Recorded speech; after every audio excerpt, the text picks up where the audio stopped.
Let's dive into some music.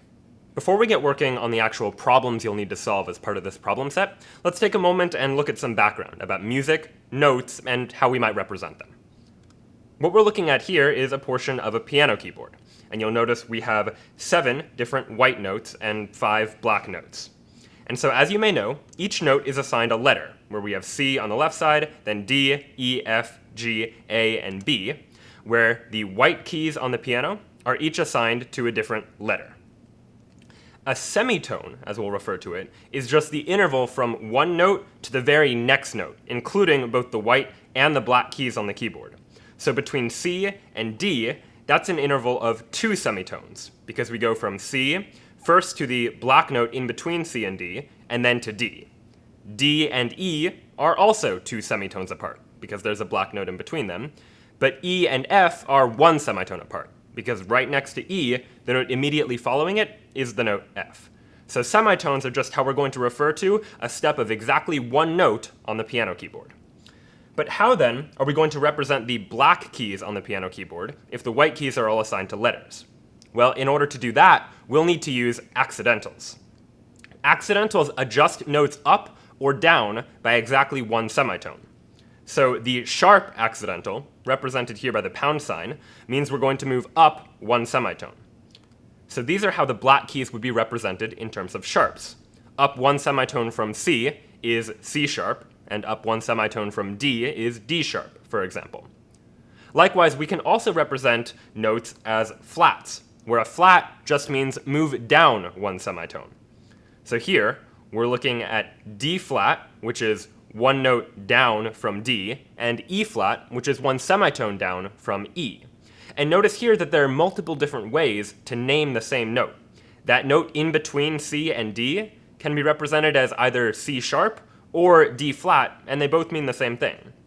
In fact, it's not just the black keys that can be referred to as sharps and flats. Since F is 1 semitone above E, and likewise E is 1 semitone below F, we can call F E sharp, and we can call E F flat, and those are totally valid ways of representing those notes.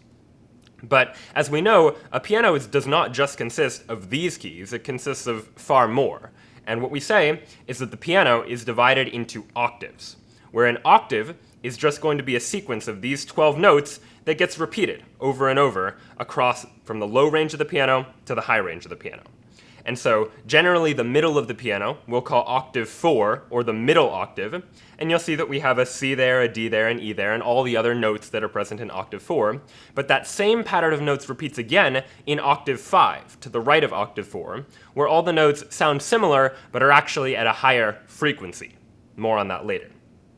We can actually refer to notes not just by what letter they are and what accidental they have, but also by what octave they're in.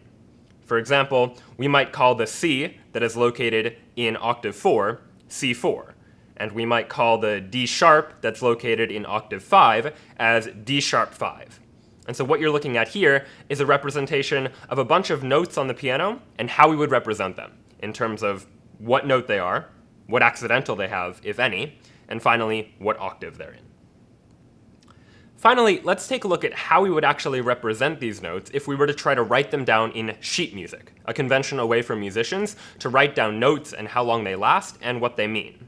This is an example of the treble clef in sheet music, which is just part of the way that notes are represented, and each one of these lines or spaces between a line is a space for an individual note. And so right below that bottom line, if there were a note there, that would be the note D4. And after that, each time you go up 1 line or space between a line, you just go up by 1 letter. So after D4, this note, which is located on the bottom line, is E4. And the note immediately above that, located in the space between those 2 lines, is F4. And next is G4. And remember, after G4, we've run out of letters, and so we need to go to A4, and loop back around, and then to B4. Next would be C4, but if you remember from our picture from earlier, you'll notice that the octaves change numbers once we get to C. Notice that we have B3, but the note immediately after that is C4, because C is generally where we'll call the beginning of the next octave. So if we take a look at this sheet music again, we have D, E, F, G, A, and B, all in octave 4, but the note immediately after that is actually going to be C5, and now we're in the 5th octave. So following that is going to be D5, and following that is going to be E5. So every line and every space between a line gets its own letter and octave number in order to represent it. So this, for example, is A4, but how would we represent, for example, A sharp 4, A sharp in the 4th octave? Well, if you remember that we represented sharps as kind of just that pound sign, we can just draw that symbol to the left of the note, and now this note is A sharp 4. Likewise, if we wanted to represent a note as flat, where flat just means down one semitone, we could likewise to the left of the note add the flat symbol. And now this note that we're looking at here is A flat 4. And so using that representation, we have the capacity to represent any note using any accidentals just by drawing the notes on the correct line or space between the line that corresponds to the right note in the right octave. Now, not all notes are the same length though, so how in sheet music would we tell apart a note that is a short note versus a note that is a longer note? Well, there are a bunch of different lengths of notes, and the notes look different depending upon their length. So on your left, we're looking at an eighth note, and an eighth note, we'll say, lasts the duration of 1/8, and generally looks like a note with a little curvy tail at the top of it. Next to that, we have a quarter note, which lasts twice as long as an eighth note for a duration of 1/4, and it looks just like an eighth note, but doesn't have that curvy tail at the top. Next to that, we have a dotted quarter note, which is a quarter note with a dot to the right of it, and that lasts 3 times as long as an eighth note, or a duration of 3/8, we might say. And finally, on the right-hand side, we have a half note, which looks like a quarter note, except the center of the note is not filled in, and it's hollow.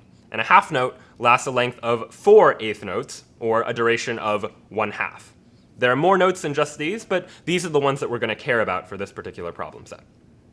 And so using these different symbols for notes that determine their length and placing them in the right place, we have the ability to represent in sheet music a note, which note it is, what accidental it has, what octave it is in, and also how long the note lasts. And so, one other thing that you might find when it comes to the lengths of notes is that sometimes when 2 eighth notes are next to each other, they'll be represented in sheet music as just 2 notes that have a little bar that connects the 2 of them. So if you ever take a look at that and are confused by what that means, generally that symbol on the left just means 2 eighth notes. And that's all the background we'll need in order to be able to dive into the problems here. So with that in mind, even if music notation might seem confusing or complicated at first, I'm sure that in no time at all, you'll be a natural.